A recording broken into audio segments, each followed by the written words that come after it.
E aí, qual o MEI que o programador ou desenvolvedor deve utilizar para abrir a sua empresa de tecnologia?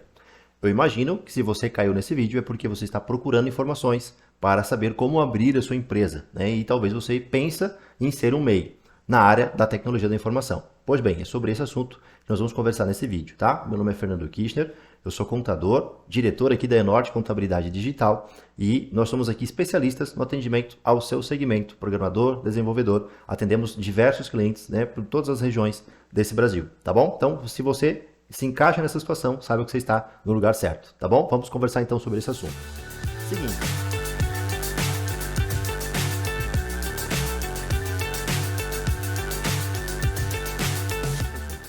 Seguinte, deixa eu te falar, né? Mais do que te apontar um problema ou risco que eventualmente você está correndo ao querer se formalizar, você sendo um programador, desenvolvedor, desenvolvendo de fato essas atividades, e se você está querendo se formalizar como MEI, mais do que te apontar os riscos e os problemas dessa situação, eu quero te apontar o caminho correto e a solução para esse problema que você tem, tá? Para essa dor aí que eventualmente você tenha, tá? Então é o seguinte, para as atividades de desenvolvimento, programação, de sistemas, de aplicativos, de programas, essas atividades de cunho intelectual, na parte de software, elas não são permitidas ao MEI. Tá? E o que a gente vê, em muitos casos, são conselhos, né, os gurus da internet, às vezes falando, dando dicas valiosas, né, milionárias, mas que na verdade estão te levando à geração de um problema futuro. Por quê? Essas atividades não sendo permitidas ao MEI, você vai estar se colocando em risco, você vai estar se pondo em risco, a sua empresa, o seu CNPJ e você mesmo, o seu próprio CPF. Porque no MEI não tem essas atividades de programação, desenvolvimento. E aí você tem que fazer ali um ajuste, uma gambiarra dentro do teu CNPJ para que você possa abrir a sua empresa, ter o seu CNPJ, pagando menos, né, possível, fugindo da tributação, né, de forma não correta, né, para que você tenha o seu CNPJ, possa emitir as suas notas fiscais. E aí você está se colocando em risco. Por quê? Porque essas atividades que são permitidas ao MEI dentro da área da tecnologia, por exemplo, técnico em manutenção de computadores é permitido, instrutor de informática é permitido, instalador de redes, comércio de equipamentos, tudo aquilo que envolve a parte de hardware, né? Software não é enquadrado como MEI. Tá? Então, você selecionando, por exemplo, a atividade lá de técnico e manutenção de computadores, mas o que você faz de fato é desenvolvimento de software. Quando você for emitir a sua nota fiscal para a empresa lá que contratou os seus serviços, você vai ter que selecionar esse serviço. Na nota fiscal vai constar a descrição desse serviço, né, o código desse serviço. E a descrição do serviço prestado não vai condizer com a realidade, não vai condizer com o seu registro do seu CNPJ. Também outro ponto, o contrato de prestação de serviço que você fechar com a empresa para a qual você está prestando serviço, vai constar lá no contrato também qual é o tipo de serviço que de fato você estará prestando e que também não vai corresponder com a realidade do seu CNPJ. Então, você vai criando aí uma série de complicadores que estão, sim, te colocando numa situação de risco, né? De risco de fiscalização, de autuação, de multas, né? De penalidades por parte da Receita Federal. Tá? Então, muito cuidado na hora de abrir a sua empresa.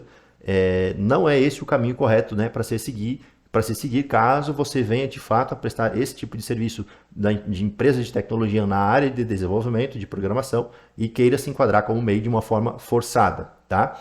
O que é o caminho correto então? E aqui que eu quero te apontar a solução, o melhor caminho, a melhor estratégia possível.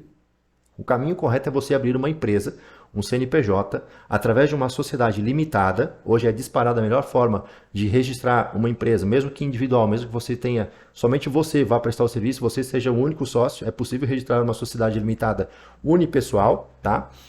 Onde você vai ter um CNPJ também, com todas as atividades possíveis, né, dentro da área da tecnologia, para que você possa trabalhar então de forma legal, emitir as suas notas fiscais da forma correta e não comprometa inclusive a sua pessoa física, porque você sendo um MEI, a pessoa física ela está diretamente ligada à atividade operacional da empresa. Então, inclusive, o seu rendimento como pessoa física, através do MEI, vai ficar muito limitado. Né? Então, sendo uma sociedade limitada, você vai, primeiro, não vai ter limite de faturamento, o MEI é R$81 mil por ano, né? Então a gente sabe hoje, para que uma empresa de tecnologia ultrapasse esse valor de limite anual, é muito fácil, às vezes é questão de meses, né? Já se ultrapassa esse limite de faturamento. Então, na sociedade limitada, optando pelo Simples Nacional ou pelo lucro presumido, não existe limite de faturamento, né? Você pode ir faturando e a sua empresa pode ir crescendo naturalmente, claro que dentro do limite do Simples, né? De R$4.800.000 por ano, mas não existe esse teto, né, tão baixo de R$81 mil como existe no MEI.